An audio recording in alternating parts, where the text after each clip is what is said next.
pessoal, sejam todos bem-vindos ao nosso projeto Ciência Solidária, a nossa maratona da medicina laboratorial.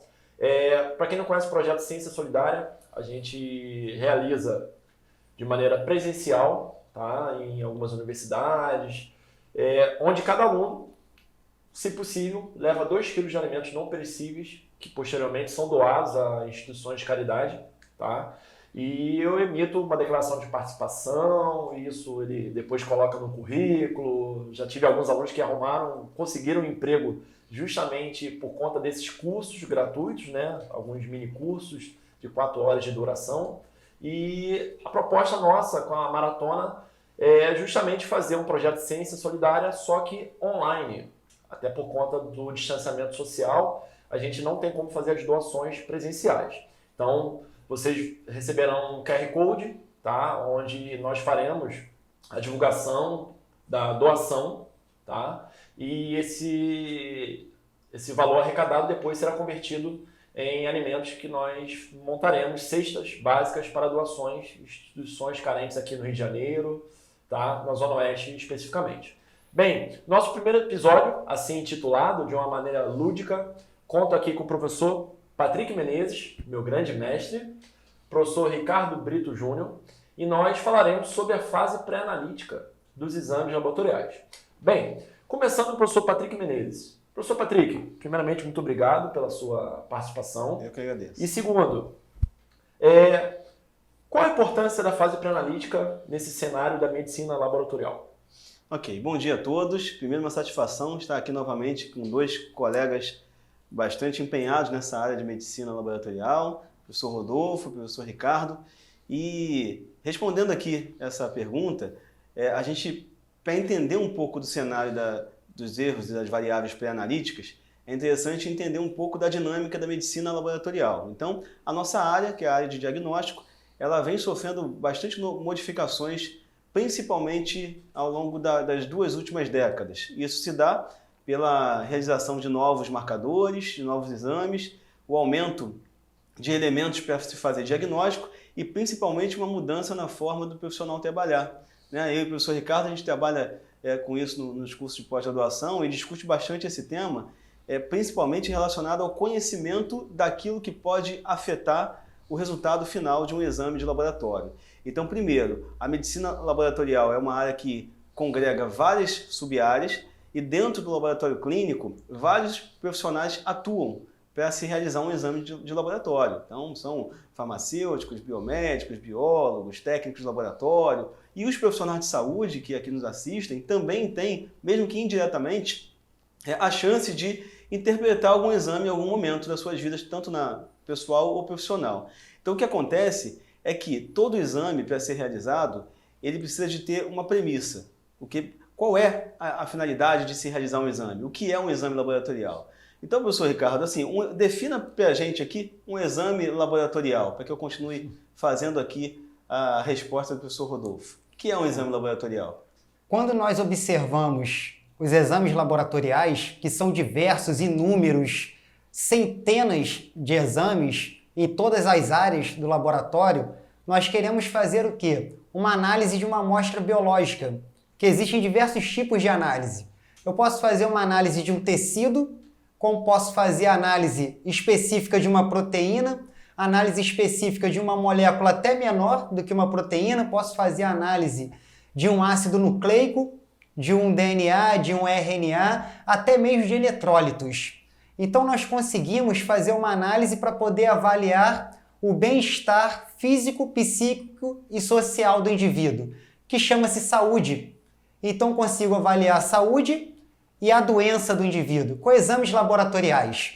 Pegar uma definição direta, concreta de exames laboratoriais vai ser até um pouco complexo no dia a dia que nós vivemos, com a evolução da medicina laboratorial. Até mesmo porque, quando nós falamos em saúde, é impossível nós tirarmos a medicina laboratorial de todos os setores da área da saúde. É praticamente impossível, porque alguns profissionais eles precisam fazer avaliação da saúde daquele indivíduo que eles vão ter contato através dos exames laboratoriais. Então, hoje em dia, o que o que leva o profissional da área da saúde a avaliar o indivíduo é através do laboratório e da imagem.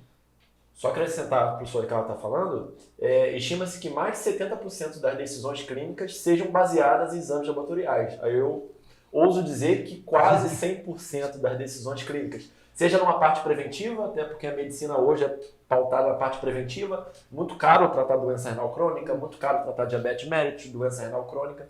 Então a gente pensa primeiro no contexto preventivo, depois no diagnóstico de doenças, e nesse contexto diagnóstico, doenças que clinicamente não podem ser diagnosticadas, vamos colocar o exemplo do HIV. A gente precisa da sorologia para o HIV para Com certeza. concluir o diagnóstico. E depois, no segundo momento, né, o monitoramento desse paciente, monitoramento clínico, monitoramento terapêutico. A gente entra no cenário da farmácia clínica hoje no Brasil.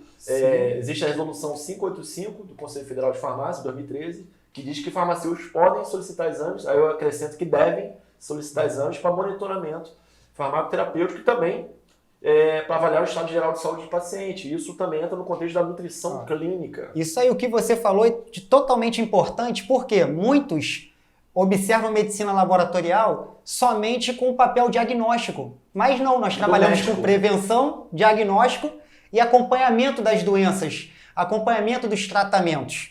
Nós conseguimos utilizar a medicina laboratorial nesses 3 parâmetros. E se nós observarmos as pesquisas atuais dentro da medicina laboratorial, vocês vão ver que nós temos muito mais pesquisas em cima da prevenção, que foi o que o Rodolfo falou, por causa do custo-benefício, prevenir é muito mais barato do que tratar. Então as pesquisas são muito mais dentro da prevenção do que do diagnóstico e do acompanhamento das doenças. Um exemplo clássico, hoje em dia nós utilizamos muito mais os exames de glicemia, não só a glicemia, mas o perfil glicídico e o perfil lipídico como testes de prevenção do que de diagnóstico. Vou dar um exemplo aqui. Hoje a gente pode avaliar o perfil lipídico, tá? E ter um prognóstico sobre o controle glicêmico do paciente. Quando a gente fala de relação triglicerídeos com HDL, por exemplo, temos estudos falando que níveis elevados de colesterol não HDL predispõem o paciente a desenvolver diabetes por conta de lipotoxicidade. Tudo em cima de quê? Da prevenção. Em cima da prevenção. Pô, perfeito, que coisa melhor do que isso? Pacientes centenários apresentam um perfil lipídico, por exemplo, níveis de HDL um pouco mais elevados do que um paciente, né, que apresentou desfecho indesejável, né, apresentou complicações cardiovasculares em meia idade. Então, tudo isso a medicina está atenta. Então, a gente procura cada vez mais estar atento a esses detalhes e isso a gente entra em valores de referência. O professor Patrick pode comentar o que seria exatamente o valor de referência. Ok, então, pegando aqui as considerações do professor Rodolfo e do professor Ricardo, quem está nos assistindo agora deve estar pensando, o que é um exame laboratorial? Eu quero saber, resumidamente, a definição de um exame. O professor Ricardo comentou, o professor Rodolfo também. O que acontece é o seguinte, pessoal, pegando os autores que publicaram nessa área de pré-analítico nos últimos anos, eu tenho acompanhado isso muito de perto em orientações de TCC, de graduação e pós-graduação, dando aulas inaugurais em curso técnico e verificando isso, a gente pode perceber o seguinte, um exame laboratorial nada mais é que o material biológico mais as informações do paciente. Então tem vários autores aí, Plebani, Lippe, que publicam bastante na área da fase pré-analítica, que avaliam isso. Eu não posso definir um exame só como a minha análise. Eu tenho que definir um exame como o material biológico, sangue, fezes, urina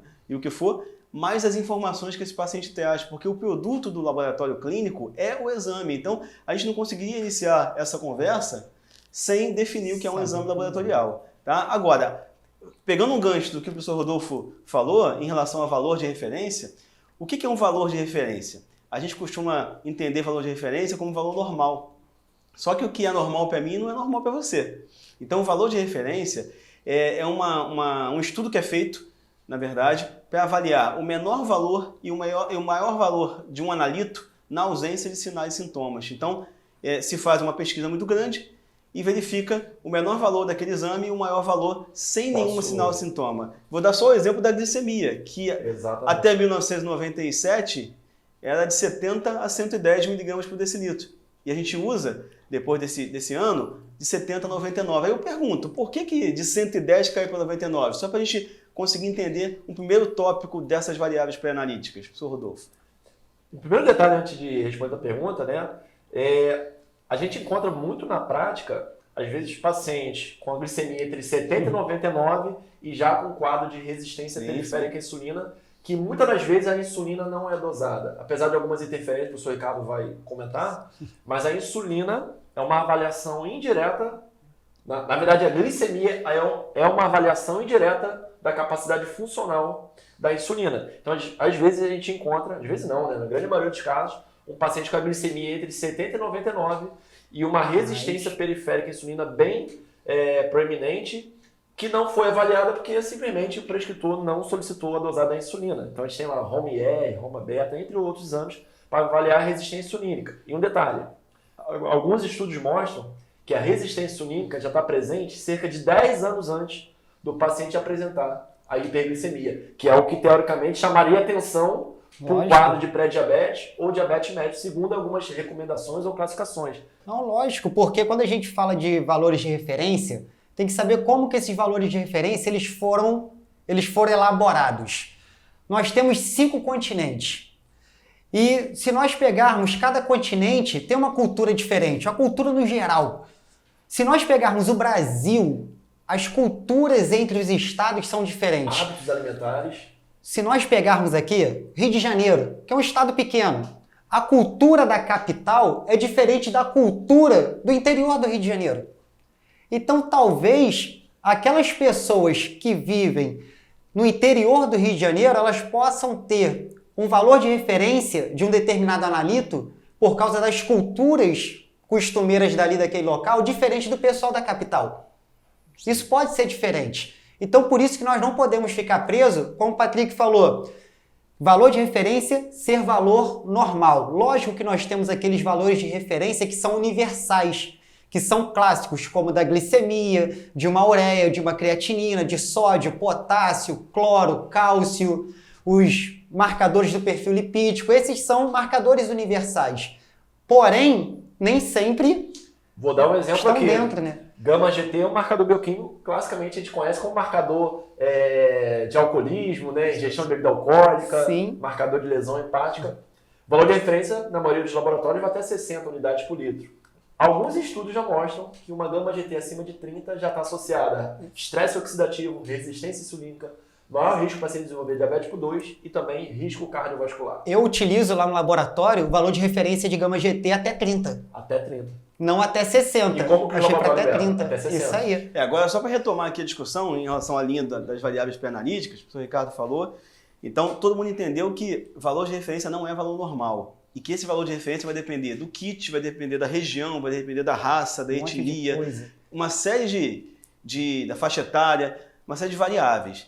Então, lembrando que quais seriam essas variáveis que a gente aborda na fase pré-analítica, né? Um assunto Patrick, que eu gosto muito. Antes de você abordar as variáveis pré-analíticas, é bom a gente conseguir mostrar para eles que a fase pré-analítica é dividida em 2 partes, né? Em variáveis e erros, onde as pessoas se confundem muito. Perfeito. Bota ver. Variáveis e erros, né? Variáveis é o que o professor Patrick falou. Etnia, sexo, idade, medicamentos, ambiente, isso tudo são variáveis. Erros, nós já pensamos em outras coisas. Coleta, armazenamento, transporte, triagem. A gente vai brincar aqui de fase pré-analítica, mas lembrando, vocês têm que prestar atenção no que é uma variável pré-analítica e o que é um erro pré-analítico, que são coisas diferentes. E nós temos que estar atentos sempre nos dois. Os dois caminham juntos, não tem como nós separarmos. Nós separamos didaticamente, mas na hora não tem como nós separarmos. Dentro desse contexto de variáveis, né, na parte clínica nós temos fatores, né, modificáveis e fatores não modificáveis. Eu não tenho como modificar a idade do paciente como um fator potencial para alguma alteração clínica, tá? Mas de repente o tabagismo, o estilo de vida do paciente, né, de maneira geral, tem como interferir. Então são fatores modificáveis. Isso numa parte clínica, tá? Sim. Professor Patrick, exemplos de erros pré-analíticos clássicos na nossa prática diária. Detalhe, pessoal que é da nutrição, pessoal que é da farmácia, esse bate-papo todo aqui é para você também, não é para o profissional que trabalha no laboratório. Lembrando, o exame laboratorial começa lá na orientação do paciente em relação ao preparo para a amostra, né? Como armazenar, como transportar essa amostra. Então, é papel do prescritor e obrigação dele orientar o paciente sobre o preparo para aquele exame laboratorial. Se precisa de jejum ou não, se precisa fazer algum preparo específico ou não. Então, isso começa com você, nutricionista, com você, farmacêutico. Já entra na fase pré-analítica, e o professor Patrick gosta muito de falar da fase pré-analítica e da fase pós-analítica. Sim, então, primeira coisa, a fase pré-analítica, ela não começa na pré-analítica. Existe a fase pré-analítica, que é quando o prescritor de exames está pensando em qual bloco de exames ele vai solicitar para aquele paciente. É a pré-analítica. Aí tem a fase pré-analítica, que depende do paciente o preparo, a coleta e a entrega do material no laboratório. Existe a fase analítica, que é a realização desse exame, que hoje em dia a gente tem automação a nosso favor, então a quantidade de erros é bem menor. Já o professor Rodolfo comentou, mais de 70% dos erros ocorrem na fase pré-analítica. Então tem a fase pré-analítica, a fase pré-analítica, a fase analítica e tem a fase pós-analítica, que é quando ocorre interfaceamento ou a liberação do laudo, e tem a fase pós-analítica. Então, para quem não conhecia essas duas fases que eu mencionei aqui, a pré-analítica e a pós-analítica, a pré-analítica é quando o prescritor está pensando em qual bloco de exame ele vai solicitar para aquele paciente. Aí você pode me perguntar, ué, aí tem algum problema? Sim. Se o prescritor, o médico, estiver solicitando um exame, ou quem for prescrever esse exame, o farmacêutico e tal, o nutricionista, ele estiver duvidando, né, de que, ou desconfiando, melhor dizendo, que há um problema renal, ele já sabe quais exames que são os marcadores renais, ele não vai pedir uma quantidade absurda de exames. Existe uma discussão no nosso meio, Ricardo sabe disso, o Rodolfo também, em relação à solicitação excessiva de exames laboratoriais, que é talvez um tema que vocês abordem ou até perguntem, e também a dificuldade de interpretação desses resultados todos. Quem nunca levou um bloco de resultados de exames para o médico avaliar depois de uma solicitação? Será que tem tempo hábil para avaliar isso? Então tem essa questão. Então as fases são pré-analítica, analítica, pós-analítica e pós-analítica, que para finalizar, até isso já é estudado sistematicamente. Eu realizei uma revisão sistemática desse assunto há alguns anos atrás, em 2012. A fase pós-analítica nada mais é que o que o médico vai fazer, ou o prescritor, o farmacêutico, ou o nutricionista, com aquelas informações geradas. Não basta somente olhar os valores de referência que a gente está discutindo aqui do lado, se está dentro ou se está fora. Não, tem que ter uma aplicação daqueles resultados. Essa é a parte pós-analítica. Só um detalhe importante, o que seriam variáveis e erros? As variáveis, eu costumo dividir em variáveis fisiológicas, variáveis biológicas e variáveis do paciente. Tudo isso vai impactar diretamente no resultado do exame final dele. Agora, os erros pré-analíticos, o que é um erro? É quando eu não consigo atingir o objetivo, é quando eu tenho alguma coisa que desvia o meu objetivo em relação a obter aquele resultado. E a gente vê aqueles conceitos de controle de qualidade, sensibilidade, especificidade, exatidão e precisão diagnósticas. Então, os erros vão estar relacionados a esses aspectos. Aí eu tenho um outro tratamento para os erros, que é a qualificação profissional, que é o que a gente está fazendo aqui, né, capitaneado aqui pelo professor Rodolfo, fazendo essa maratona e conseguir fazer um ajuste de ideias nesse assunto. Então, antes de falar das variáveis, professor Rodolfo... Vou dar um exemplo prático aqui. Quando a gente colhe lá uma amostra de sangue, essa amostra pode, em alguns casos, hemolizar. Essas hemácias aí, principalmente, vão se romper e a gente vai encontrar no resultado final uma elevação do potássio. Agora, você imagina, professor Ricardo, um paciente com cetoacidose diabética, tá, na emergência hospitalar, que esse paciente já apresentou o aumento da diurese, ele teve poliúria, ou seja, ele apresentou uma excreção acentuada do potássio por conta do aumento da diurese, tá? Bem, na prática a gente sabe que para administrar insulina para esse paciente, o potássio dele precisa estar acima de 3,3 miliequivalente. Por quê? Bem, o potássio morre de medo da insulina, o potássio morre de medo de agonistas beta-2 adrenérgico. O que significa isso? Quando você administra a insulina ou agonistas beta-2 adrenérgico, como por exemplo o salbutamol, né, que é um antiasmático, esse potássio tende a e para dentro da célula, né? Tem um influxo de potássio para o interior das células. O que isso vai gerar no espaço extracelular? Uma hipocalemia, que com a administração da insulina, esse potássio pode diminuir ainda mais. Só que o profissional do laboratório coletou a amostra, não se atentou para a hemólise e liberou um resultado mais elevado de um potássio que, na verdade, está muito baixo. E quando administra uma insulina para o paciente, esse potássio que estava lá menor que 3,3 tende a diminuir ainda mais e pode apresentar uma série de complicações ao seu paciente. Não, isso que você colocou é importantíssimo, porque se nós pegarmos a tabela de valores críticos, não sei se vocês conhecem isso, nós temos uma tabela de valores críticos para nós acionarmos os prescritores. Pô, o paciente está com valor crítico de um determinado analito, nós entramos em contato com o solicitante, com o requisitante do exame e acionamos ele para falar sobre o valor crítico. Porém, para eu poder falar sobre o valor crítico, eu preciso conhecer todas essas variáveis e erros pré-analíticos. O professor Rodolfo colocou aqui pontualmente o potássio, excelente exemplo. Por quê? O valor crítico do potássio, ele é curto. O valor de referência do potássio vai de 3,5 a 5,5. É o valor de referência do potássio. Mas o valor crítico do potássio já é de 3 para baixo e de 6 para cima.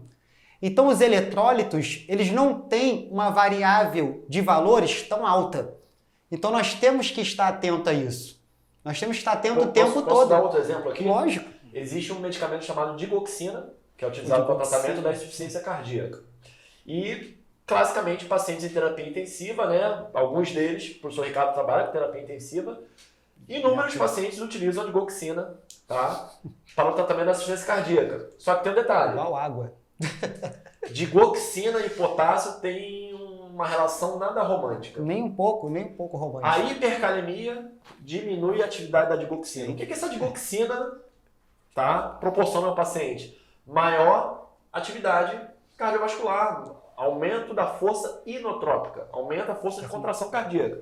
Se o paciente tiver uma hipercalemia verdadeira, vamos colocar verdadeira, se for uma verdadeira. hipercalemia verdadeira ali, essa digoxina tende a diminuir sua atividade. Então o coraçãozinho do paciente vai trabalhar menos, ele pode apresentar uma bradicardia e uma parada cardiorrespiratória. Por outro lado, o paciente está usando um medicamento, por exemplo, furosemida, um diurético não poupador de potássio. O paciente tende a ter uma hipocalemia e a digoxina aumentar a sua atividade. Vamos pensar aí num erro pré-analítico, numa hemólise, que é aquela situação que o médico liga para o laboratório 1h da manhã de domingo para segunda. Aí o técnico acorda do plantão chateado, quase quebrando o telefone e vai lá para a UTI pensando assim, vai haver coleta às 5 da manhã, estão me chamando 1h da manhã para colher sangue. Aí vai achando que vai coletar, né, hemocultura, uma série de exames. Chega lá, o médico só quer saber o potássio.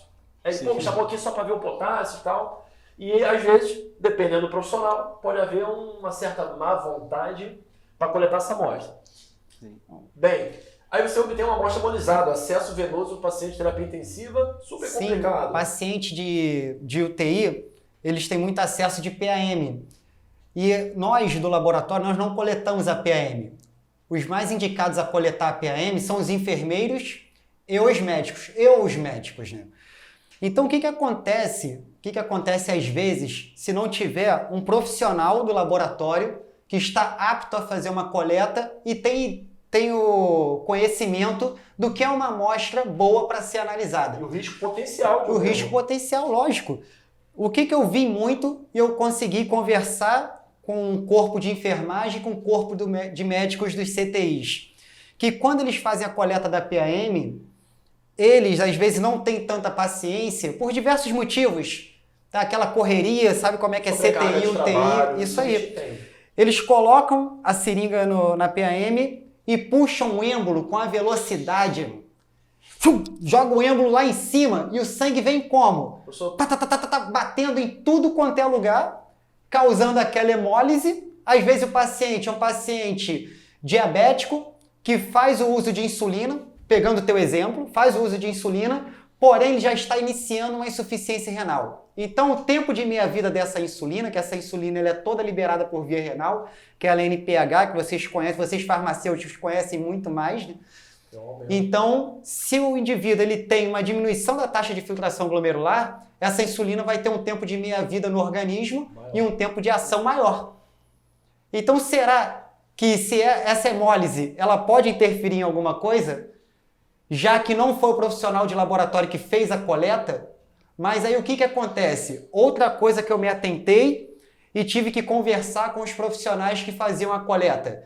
Não deixe outros profissionais fazerem a coleta sozinhos. Observem aquela coleta e orientem, porque você está mais apto para fazer a coleta do que outros profissionais que não são da área. Então, simplesmente orienta, não é brigar, tá fazendo errado, que não sei o que, não.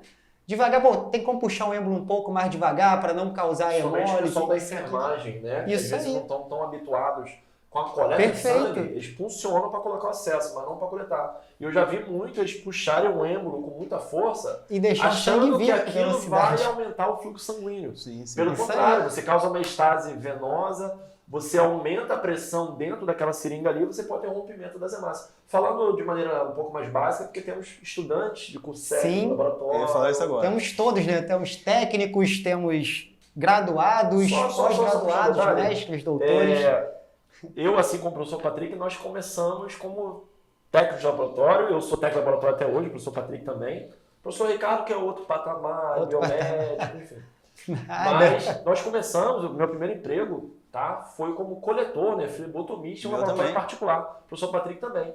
E quem está nessa fase da vida, né, começando um emprego, né, o salário é bem pouquinho, mas é uma etapa de grande aprendizado, porque ali você vai conhecer toda essa fase pré-analítica, você vai conhecer exames que às vezes o serviço público você não conhece, algumas pesquisas, né, fator lá, Leiden, enfim, outros exames mais específicos, você vai conhecer nesse primeiro emprego, tá? Assim como o farmacêutico na drogaria, alguns não gostam, mas dificilmente o farmacêutico vai ser um bom profissional se não passar também pela drogaria. Então são etapas profissionais que todos nós temos. Então precisa ter paciência, tudo demanda um tempo a acontecer. Agora eu queria pedir aqui a palavra rapidinho. Acho que está todo mundo acompanhando as correlações, e são correlações profundas, né, com muitas variáveis. Então eu vou pegar aqui o que o Rodolfo falou. Então você que está começando a estudar análises clínicas agora, está matriculado no curso técnico, né, ou está no início da graduação, não trabalha ainda na área, está começando a conhecer. Então me permitam categorizar quais são as variáveis e os erros pré-analíticos. Então o que eu vou fazer aqui agora, bem pontualmente, com a permissão dos colegas, é dizer quais são essas variáveis, quais são os erros. Depois, se cada um deles quiser comentar com um pouquinho mais de aprofundamento, fiquem à vontade. Mas eu acho isso importante, porque quem está ouvindo agora essa transmissão e está vendo as correlações que a gente está fazendo, pode, poxa, é muito difícil, não estou conseguindo compreender porque é muita variável. Então vamos lá, para a gente entender bem. Quais são as variáveis e erros pré-analíticos? Todo mundo entendeu que a fase pré-analítica é a fase que antecede a realização do exame. A gente está abordando aqui desde o início que essa realização está relacionada aos erros que podem ocorrer, então que podem impactar no resultado do exame. Então quais são as variáveis? A gente tem inúmeras, mas vou citar algumas delas, tanto o Rodolfo quanto o Ricardo depois podem comentar. Mas vou fazer uma listinha aqui, me permitam, antes da gente prosseguir para a questão da coleta de sangue, né, que o Rodolfo começou aqui. Então, primeiro, a gente tem uma situação chamada variação no ciclo circadiano. O que é variação no ciclo circadiano? É a questão do sono e da vigília. Então, a gente sabe, acho que todo mundo que é de laboratório sabe, que não deveria colher sangue de um paciente que não tenha dormido pelo menos de 6 a 8 horas naquela noite. Porque a questão sono e vigília altera uma série de hormônios, uma série de metabólitos que podem impactar diretamente no exame laboratorial. Você sabia disso? A maioria não sabia. Um exemplo, então, Patrick, só é uma questão, essa é a primeira só. O paciente que dorme mal, no outro dia está muito estressado, né, professor Ricardo? O que está elevado na corrente sanguínea dele? Cortisol, por exemplo, adrenalina. Cortisol e hiperglicemiante, os dois. São hiperglicemiantes. Bem, pessoal, então como falando com vocês agora, listando as principais variáveis e erros na fase pré-analítica, porque eu acho importante isso para a gente conseguir categorizar. Então a gente estava falando em relação à variação circadiana, né, que o professor Ricardo e o professor Rodolfo comentaram, em relação ao sono e vigília. Alguns marcadores são mais altos pela manhã e outros à tarde, o cortisol, por exemplo, a testosterona, etc. Então eu vou fazer uma lista rápida, até para situar todos vocês que estão assistindo aqui essa apresentação, e depois, né, os colegas vão falar um pouquinho a mais sobre isso. Então, primeiro foi a variação circadiana. Segundo, seria um quadro de hemodiluição, um paciente recebendo solução fisiológica em grande quantidade, ou na emergência do hospital, ou na enfermaria, e essa grande quantidade de solução fisiológica hemodiluir e alterar a concentração das substâncias que são testadas no sangue. Uma outra situação... Só pegando o gancho, lembrando que a gente não colhe o sangue direto no acesso venoso, que o paciente está sendo hidratado. É um erro pré-analítico isso, colher o sangue no acesso. Mas mesmo você coletando no outro braço, um paciente com alta infusão de soro fisiológico, pode haver hemodiluição. Então essa hemodiluição pode reduzir os valores laboratoriais, assim como a hemoconcentração também, aí no caso eleva. Um outro detalhe importante seria o paciente crítico. O paciente crítico ele vai ter valores de referência bem diferentes daquilo que a gente encaminha. Então entra nessa categoria também de variáveis. Outro detalhe importante é a postura no momento da coleta. Até isso é pensado quando se estuda variáveis e erros pré-analíticos. Se o paciente estiver deitado a noite toda no leito, mas ele consegue caminhar, então de manhã ele está no soro fisiológico, ele pega o sorinho dele e pede para ir ao banheiro, antes de colher o sangue que o laboratório chegou lá para colher. Então ocorre uma saída de água do meio intravascular para o meio extravascular, alterando a composição, né, dos marcadores, então altera o exame laboratorial. Outro elemento é a utilização do garrote ou torniquete, que não pode passar de 1 minuto com garrote no braço ou torniquete para a coleta de amostra. Então isso vai gerar hemólises ou microhemólises ou concentrações de substâncias que vai alterar o exame de laboratório. Outro detalhe importante são os tubos, que daqui a pouquinho a gente vai comentar, os tubos de coleta, conhecer um pouco desses tubos e a ordem desses tubos para não interferir no exame do laboratório. Um outro aspecto é a questão do jejum e da dieta, que com certeza o professor Ricardo deve comentar alguma coisa. Então, o que é jejum, o que é dieta e como ele impacta diretamente, né, no exame de laboratório. Todos os exames precisam de jejum? Todos eles? Ou tem exames que eu não preciso fazer jejum? Desejáveis. Né? E aquela polêmica, professor Rodolfo e professor Ricardo, que nos últimos congressos que a gente tem participado de análises clínicas tem sido levantada, aquela discussão de terminar com jejum em análises clínicas, porque ninguém fica em jejum 12 horas, né? Todos os dias, de segunda a segunda. Então, quando o paciente faz jejum, teoricamente ele gera um estresse fisiológico. Mas isso é um estudo muito profundo. O jejum continua para os principais exames. Qual o objetivo do jejum? Primeiro, a gente tem que saber qual é o objetivo do jejum. Por que o jejum foi colocado na prática da medicina laboratorial? Primeiro para colocar a condição basal, porque a ideia inicial, sim, quer dizer, entendendo que quando eu faço um exame laboratorial, eu quero avaliar o paciente em condição basal. Então, o jejum, na ausência de alimentos, eu vou conseguir detectar algum aumento ou alguma alteração na concentração de uma substância, já que ele não está alimentado, isso indicando uma desordem ou uma patologia. Só que eu sempre cito isso. A maioria, tá, da população não realiza jejum de 12 horas diariamente de domingo a domingo. Alguém fica de jejum de 7 da noite às 7 da manhã de domingo a domingo. Ou seja, essas 12 horas que o paciente pode realizar não refletem a sua condição basal. Sim, e se nós pegarmos o perfil lipídico, o tempo de jejum ideal para o perfil lipídico são de 12 a 14 horas. Lembrando outra coisa do jejum, não existe um tempo determinado para o jejum. Como assim? 8 horas de jejum. Tem que ser 8 horas. Porque se você falar isso para o teu paciente, ó, tu tem que fazer 8 horas de jejum. Deu 8h10, ele não foi atendido no laboratório e vai estar te perturbando. Ó, tô passando 10 minutos do meu jejum. Tô passando 10 minutos, ele fica louco te perturbando. Então sempre existe um tempo mínimo de jejum e um tempo máximo. Sempre isso. O exemplo da glicemia de jejum, de 8 a 12 horas. Perfil lipídico, de 12 a 14 horas. Aí já. Vai.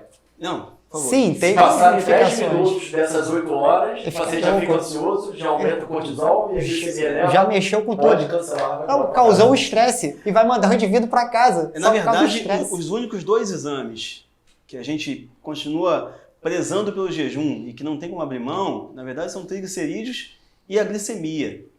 Se for pensar nos consensos. Sim, lógico. As sociedades de análises clínicas, que regulamentam e ajudam bastante aí nesse progresso científico e de conhecimento, elas têm feito reuniões em conjunto para justamente avaliar qual o papel do jejum. Então, o que eu tenho para trazer para vocês de atualização, que tenho lido bastante sobre isso também, é que não tem como encerrar extinguir o jejum em análises clínicas. É impossível, para quem já ia perguntar.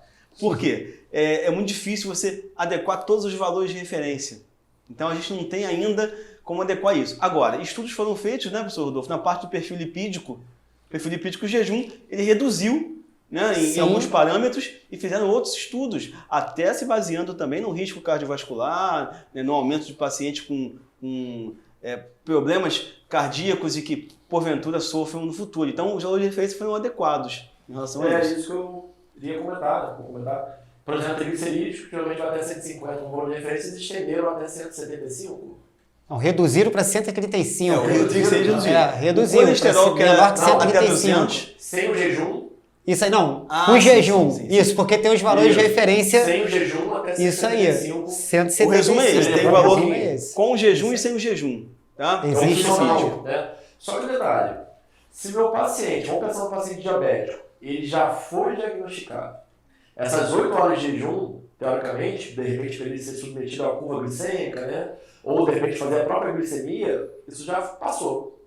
Os exames para monitoramento do controle glicêmico, hemoglobina glicada, fitosamina, entre outros, não necessitam de jejum. Não necessitam. Porém, existem alguns artigos científicos, até mesmo atuais, que eles falam, se você puder fazer um jejum de 2 horas antes da análise da hemoglobina glicada, não vai ajudar a não ter interferentes. Por que isso? Por causa da lipemia. A gente não sabe o que o indivíduo comeu antes de chegar ao laboratório e fazer a coleta. Então ele simplesmente... Sim, por causa da lipemia. Como o hemograma também, existem alguns estudos bem antigos já que falam da lipemia alterando o hemograma. Então, por isso que alguns laboratórios, eles pedem para o paciente fazer um jejum, né, de 2 horas antecedentes à análise, simplesmente por causa da lipemia. Agora tem um detalhe aqui, professor. Até para quem está assistindo, que talvez não seja da área, né, prestigiando aí a nossa transmissão sobre esse assunto, a maioria dos exames são solicitados em bloco. Então, se o clínico solicitou lá, né, o prescritor, hemograma, glicemia, perfil lipídico, sódio, potássio, perfil hepático, ureia, creatinina, a gente acaba fazendo o jejum de 8 a 12 horas, porque um dos exames que está naquela lista precisa de jejum, tá? Necessitam do jejum. Mas, por exemplo, o hemograma sozinho não precisa de jejum, o beta-carcinogen não precisa de jejum. Alguns exames reduziram o tempo de jejum para 4 a 6 horas. Sim. Agora, a lipemia, que foi o que os professores levantaram aqui, é um dos elementos que mais geram problemas, porque problemas de dosagem, é só lembrar quem estudou a lei de Lambert-Beer, né, para a dosagem bioquímica, a transmitância, a absorbância e os artefatos que podem ser criados na amostra. Então a lipemia pode alterar a dosagem. E o que é a lipemia? A gente não definiu a lipemia, você tem que definir para o pessoal entender, né, quem não está na área. A lipemia é quando tem um excesso de triglicerídeos no soro. Quando eu centrifugo a amostra e retiro, a parte sobrenadante fica leitoso. Isso pode ter várias causas. Pode ser um paciente que não fez o jejum e comeu feijoada no dia anterior. Foi no rodízio de torresmo e foi fazer o... Pode ser o paciente que tem uma dislipidemia e tem uma alteração no HDL, tem uma alteração na LDL, uma hipertrigliceridemia. Aí essa lipemia ela ocorre. Só pegar um gancho aqui. Sim. Com vontade, pô.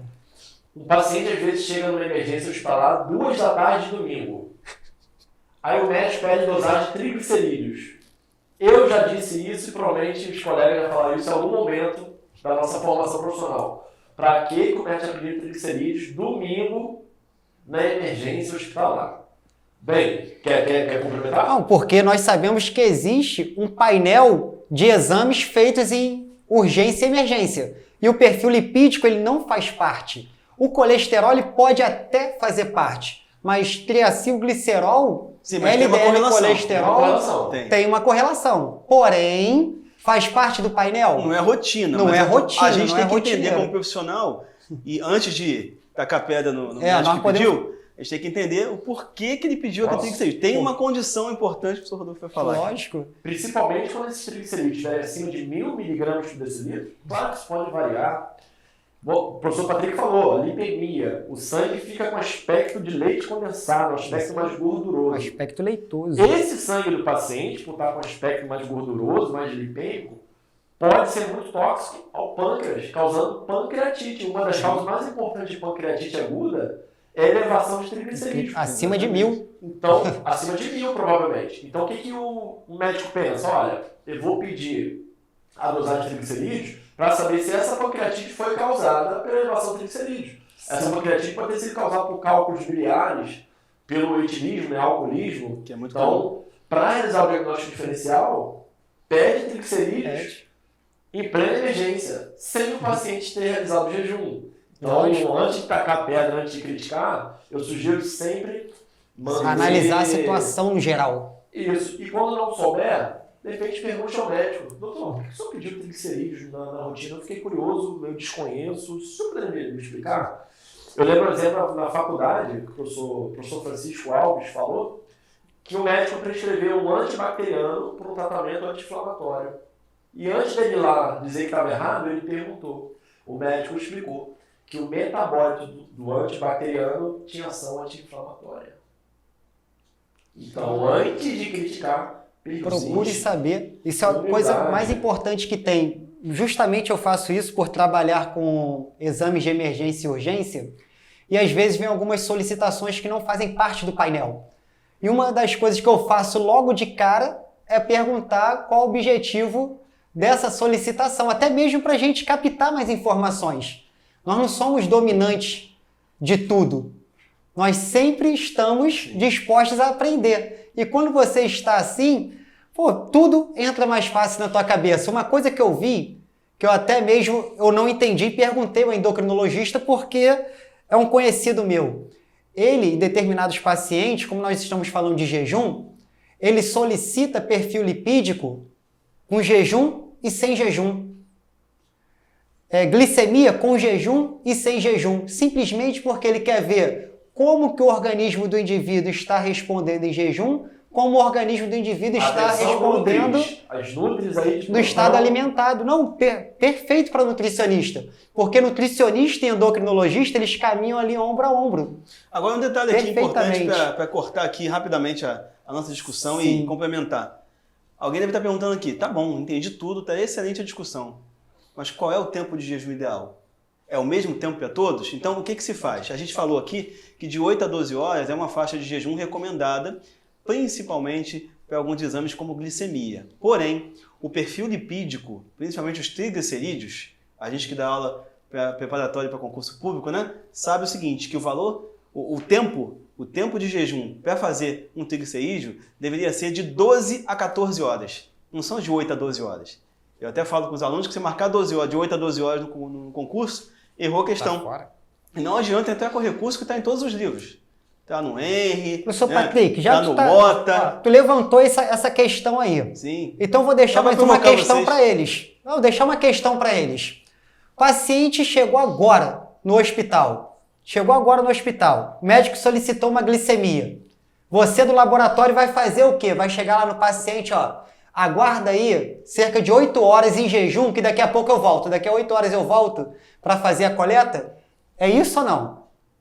Diferenciar, professor.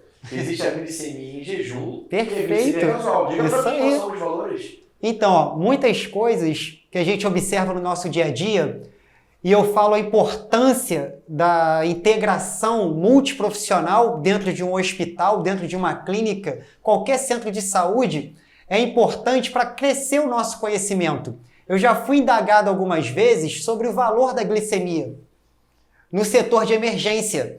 Pegar uma glicemia de 180 mg por decilitro e o médico ficar desesperado, caramba, essa glicose está alta. Eu falo, não, a glicose está normal. Está dentro do valor esperado. Mas como assim está 180? Eu falo assim, calma. A glicemia casual, que é fora do jejum, ela tem um valor de referência até 200 mg por decilitro. Então 180 ainda está dentro da faixa desejável. Então a gente tem que ter bastante atenção nisso. Lógico que se vocês pegarem algumas bibliografias em cima de diabetes, em cima de endocrinologia mais avançadas, eles começam a diferenciar também esses valores de referência da glicemia casual.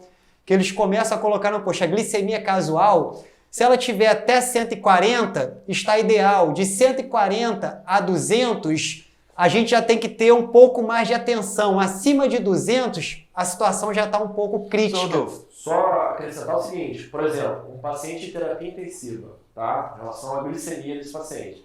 Em jejum, tem uma meta terapêutica, tá? Isso estabelecido de maneira individual, tá? Mas, em média, 140 a 180 miligramas por decilitro. Isso paciente em jejum, tá? Aquele exame que é feito diariamente, na rotina. você está falando de glicemia de jejum ou de curva glicêmica? Glicemia em jejum. Glicemia de jejum, Em paciente de terapia terapia intensiva. intensiva. A meta terapêutica dele é entre 140 e 180. Só que a gente vai discutir outro caso clínico, que muitas das vezes a gente não consegue manter essa glicemia entre 140 e 180. É a tal da hiperglicemia do estresse. Né? Um paciente com quadro inflamatório, né? Aumento de citocinas inflamatórias, ele não consegue manter a glicemia entre 140 e 180. Então esse valor vai ser flexibilizado. O professor Ricardo falou aqui do paciente com insuficiência renal, né? O paciente com doença renal crônica. Muitas das vezes não tem como manter a glicemia dentro dessa meta, porque se você tentar aumentar a concentração de insulina, corre o risco de gerar uma hipoglicemia nesse paciente. E vou pegar um exemplo. E uma hipocalemia também, Uma né? hipocalemia, por conta do uso da insulina. Começa a ter diversos transtornos. E vou pegar um outro exemplo dentro da endocrinologia, tá? Especificamente dentro da cetoacidose diabética. Uma glicemia ideal, tá? Para o paciente, geralmente, cetoacidose tem uma glicemia maior que 250, em média. Tu bota aí uma variável entre 250 a 450 miligramas por decilitro. É aquilo que a gente sempre fala, né? A gente sempre conversa informalmente Mas em média, que 250. ninguém é igual a ninguém. Nem os irmãos gêmeos univitelinos são idênticos. Por isso, essa faixa bem Aí ampla. Para critério diagnóstico, por exemplo, você tem que ter uma glicemia maior que 250, acidose, o ideal, cetonemia. o mais comum a gente vê acima de 250. Bem, na hora de tratar esse paciente, o médico vai administrando, primeiro, uma reposição da volemia, vai hidratar esse paciente, uma ressuscitação hídrica. Depois vai repor eletrólitos, por conta do potássio que a gente falou, se estiver abaixo de 3,3, o paciente vai cursar com hipocalemia. E um detalhe, quando a glicemia desse paciente estiver abaixo de 250, sabe o que o médico pode administrar para esse paciente? Soro glicosado. Mas você pensa, calma aí, meu paciente está com cetoacidose, com hiperglicemia, o médico pediu a glicemia novamente para o laboratório e essa glicemia está menor que 250. E o médico vai administrar soro glicosado? Exatamente, porque o ponto principal da cetoacidose é você diminuir a produção de corpos cetônicos com insulinoterapia. É a deficiência de insulínica, na grande maioria dos casos, a gente vai discutir outros exemplos, que causa cetoacidose. Porque o que está causando a cetoacidose? Olha o nome, cetoacidose, são os corpos cetônicos. Eu preciso eliminar esses corpos cetônicos São no organismo. tóxicos, causam desidratação. Isso aí. Então, Fora só pra a fechar, acidose, né? Ainda mexe com o equilíbrio ácido-base. Então, nesse contexto aí, quando a glicemia do paciente está menor que 250, pelo contrário, o médico tem que administrar mais glicose para ele, através do soro glicosado, tá? Então, a glicemia, nesse caso, passa a ser ideal acima de 250, por conta do risco da hipoglicemia. Então, veja como é que a gente tem um exame de 70 a 99, um entre 140 e 180, um menor que 250, um maior que 250, então isso pode uma variar. discussão em relação somente a um tópico. Somente que é o um jejum. tópico. Somente um Então, daí tópico. ia fazer um episódio só sobre jejum e análises clínicas. E teria Só. pano pra manga. Não, a gente ficaria aqui umas 8 horas Pois é. falando só de jejum. Agora, só Vai dando ficar de continuidade, jejum. professor Rodolfo, se me permite. Então, a gente falou da variação circadiana, da hemodiluição, da hemoconcentração, isso, dos tubos, que a gente vai abordar melhor agora nesse próximo bloco. Falamos um pouquinho da questão do jejum, que aí falamos sobre essa polêmica do jejum. Nem todos os exames precisam de jejum, mas continuam sendo feitos, obviamente, na maior parte dos laboratórios para os principais. Mas tem outros detalhes. O uso do garrote. Agora, por exemplo, a questão dos fármacos, professor Rodolfo. Aí eu te pergunto, como é que o fármaco pode ser considerado uma variável, né, que pode gerar uma alteração no exame laboratorial? Aí eu pergunto, in vitro e in vivo, como é que a gente responde isso? Vamos pegar um gancho, professor Ricardo. À vontade. Nós temos fármacos, por exemplo, né, alguns antibacterianos, que podem causar aplasia medular nesse paciente. Muito comum, o paciente dá entrada na emergência com uma infecção bacteriana grave, um exemplo, uma meningite bacteriana, com leucocitose, aumento da quantidade de leucócito. E devido ao uso um pouco mais prolongado desses antibacterianos, o paciente de longa permanência, posteriormente apresentar uma leucopenia por toxicidade direta desses fármacos da medula óssea. Fora as toxinas bacterianas que inibem a produção de células, é um ponto. Bem, nós temos alterações, além da aplasia medular, hepatotoxicidade causada por antituberculostáticos, né? Sistema HIP, por exemplo, são medicamentos que são hepatotóxicos. Temos medicamentos que são nefrotóxicos, os antibacterianos, os analgésicos, né? Anti-inflamatórios em geral. In vitro, o professor Ricardo quer complementar? Dando um exemplo de fármacos mais utilizados no nosso dia a dia, os mais comuns. Hidroclorotiazida. Hidroclorotiazida, que eu acho que a maioria dos hipertensos, principalmente os de baixa renda, os de comunidade, eles usam muito hidroclorotiazida e de uma forma bem crônica que está fazendo efeito. Vou procurar o médico para quê? Para mudar o fármaco? Não tem necessidade de estar fazendo efeito. Aí o que acontece? Essa hidroclorotiazida, ela é eliminada por via renal pela secreção. Lembrando que quando nós falamos de formação da urina, nós temos filtração, reabsorção e secreção. A secreção é quando passa dos capilares peritubulares direto para os túbulos renais, pulando a fase da filtração, não passa pelos glomérulos. O ácido úrico, ele tem um dinamismo muito grande nos rins, no néfron. Então ele é filtrado, ele é reabsorvido e secretado, o ácido úrico. Por isso que não é mais tão utilizado como marcador de insuficiência renal, marcador de lesão renal. Então, o ácido úrico, ele compete com a hidroclorotiazida durante a secreção. E o que o organismo escolhe secretar, mandar embora? O não próprio, que é a hidroclorotiazida. E retém quem? O ácido úrico, porque o ácido úrico eu conheço. Eu sintetizei o ácido úrico, então eu conheço o ácido úrico. É mais fácil lidar com o ácido úrico do que com a hidroclorotiazida. Isso, cronicamente, faz com que o ácido úrico se eleve. O ácido úrico ele atravessa facilmente as membranas, as barreiras que nós temos no organismo. Uma delas é a membrana sinovial, que faz uma ultrafiltração do plasma sanguíneo para formar líquido sinovial. Porém, quando esse ácido úrico ele entra na articulação sinovial e é outro meio diferente do sangue, ele tem a tendência de se precipitar e formar cristais. E não consegue ser reabsorvido para a corrente sanguínea de volta. Aí o que acontece? Formam esses depósitos por causa do medicamento. Começa a gerar um processo inflamatório, uma artrite gotosa. Por quê? O nosso sistema imunológico ele reconhece que o ácido úrico não é próprio daquele local, daquele tecido da articulação sinovial. E quanto mais eu utilizo as articulações sinoviais, maior é o estímulo de produção e renovação desse líquido sinovial. Por isso que a artrite gotosa ela prejudica principalmente as articulações sinoviais periféricas. Aí, vamos entrar em outra situação. Gerou uma artrite gotosa. Eu consigo fazer o diagnóstico de uma artrite gotosa somente com ácido úrico, dosagem de ácido úrico? O ácido úrico está alto, artrite gotosa. Não, se for uma pseudogota, uma artrite reumatoide, eu não consigo diferenciar isso. Tem que investigar e isso aí. A amostra biológica pode ser diferente. Lógico, pode ser diferente. Então, o melhor diagnóstico para artrite gotosa, nesse caso, principalmente pacientes hipertensos que têm outras doenças metabólicas associadas, é você fazer a dosagem de um líquido sinovial, fazer a dosagem de ácido úrico no líquido sinovial e também fazer a análise cristalográfica do líquido sinovial. Observar os cristais não de ácido úrico, né? Mas sim, nós não encontramos cristais de ácido úrico, mas cristais de urato monossódico monohidratado. Se eu encontrar cristais de pirofosfato de cálcio, é uma pseudogota. É assim que eu consigo diferenciar uma artrite gotosa de pseudogota. Por isso que a gente deu o nome de maratona, pessoal. Viu a quantidade de variáveis. Só de uma discussão relacionada ao fármaco.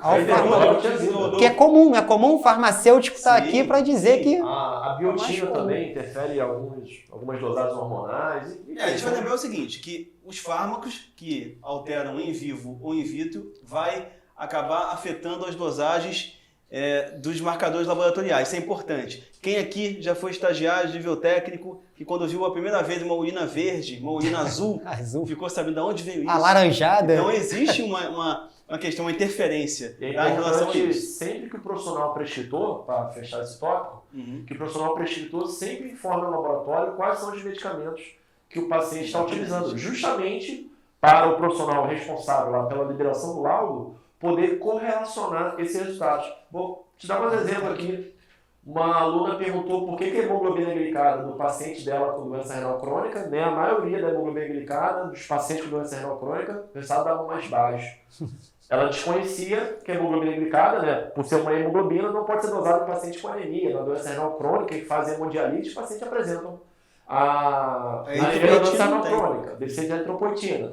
Então o resultado pode dar mais baixo. E alguns resultados, se o cara não tem anemia, mas tem a doença renal crônica, altas concentrações de ureia podem promover a formação de hemoglobina carbamilada. O resultado vai dar mais alto. Ou seja, são detalhes técnicos que a menina está falando, olha, meu paciente com doença renal, ele é diabético e hipertenso. Como é que meu paciente diabético a hemoglobina glicada mais baixa? Um erro pré-analítico, no caso, nem pré-analítico, pós-analítico. De interpretação. Professor Rodolfo, professor Ricardo, eu pedi aqui a permissão do professor Rodolfo para eu falar rapidamente aqui sobre a questão da coleta, tá, da flebotomia, e aí depois, ou o Ricardo ou o Rodolfo, a gente fecha aqui. Então, só para deixar bem claro o seguinte, a coleta de sangue é uma parte importantíssima, né, do laboratório. É o cartão de visitas do laboratório. Então, o profissional que colhe sangue, que a gente chama de flebotomista, ou coletor, ou colhedor, ele tem que conhecer muito de erro e variável pré-analítico, além de saber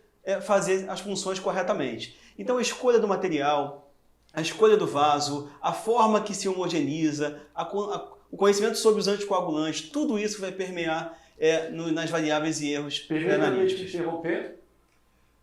Plaquetopenia induzida por um erro pré-analítico. Sim. Quer complementar? Vai. Então, simplesmente, que eu pego muito de plaquetopenia ou trombocitopenia, vocês podem utilizar qualquer um desses termos. Como eu tenho trabalhado há alguns anos em CTI e UTI, o que eu observo muito, a coleta feita no tubo de EDTA normal, mas sem a homogeneização ideal. Quando eu vejo plaqueta lá no pé, por quê? Formação de microcoágulos. Uma coisa bem básica, só homogeneização. Tem o próprio anticoagulante EDTA, o professor Gustavo vai falar sobre isso. Pode fazer. O Gustavo vai falar sobre isso. Na hematologia, não vai ter? Saiu bem. Então, o professor Gustavo vai falar sobre isso. Na hemato, a que quantidade a pseudotrombocitopenia é EDTA dependente. Exatamente isso. Tem HIT 1 e HIT 2, trombocitopenia induzida por heparina. Redução que maior que 50% da quantidade de plaquetas. HIT 2, agregação plaquetária e formação de trombos. Aí para finalizar, o que eu faço com isso então? Outra situação também comum. Vocês estão dando exemplos mais avançados. Vou pegar o segundo exemplo mais comum e mais clássico. Relação amostra anticoagulante. Sim. Tem que lembrar que todo tubo, ele tem uma marcação de um mínimo que você tem que coletar e um máximo que você tem que coletar. Você não pode coletar menos do que aquilo ali, nem mais do que aquilo ali. Isso é coisa clássica. A homogeneização correta, perfeita. Só para finalizar aqui rapidamente, essa questão da flebotomia é importante. Eu acho que daí é para a gente fazer uma discussão só sobre coleta, porque está relacionada à parte pré-analítica. Todos os profissionais têm que ter uma capacitação profissional para isso, então a gente agradece a presença de todos vocês aí como espectadores. Eu sei que, né, professor Rodolfo, daí é para a gente discutir muito mais coisas. Isso é uma maratona de informações. Vocês vão receber um material pelo professor Rodolfo que foi carinhosamente preparado. Então, pessoal, vocês puderam ver a importância, né, do controle de qualidade, de toda essa fase pré-analítica, fase pré-analítica, fase analítica, pós-analítica e pós-analítica, que pode interferir diretamente na tomada de decisões clínicas, tá?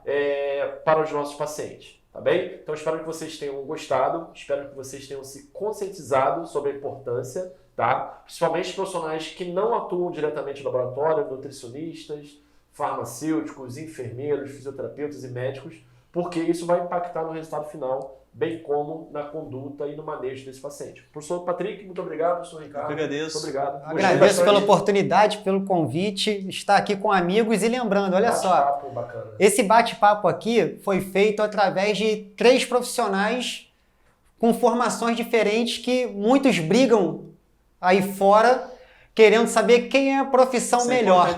Na verdade, aqui tem o Patrick, que é biólogo, Rodolfo, farmacêutico, e eu que sou biomédico. Ao invés de nós brigarmos, nós estamos aqui unindo conhecimentos para melhorar cada vez mais o estado do paciente. E só pegar um gancho, eu fui aluno do professor Patrick, desde a época do curso técnico, e fui aluno do professor Ricardo, do curso de especialização. Então, muito obrigado por tudo. Espero que tenham gostado. Obrigado. Vamos ao segundo episódio. Até já. Maratonando. Isso.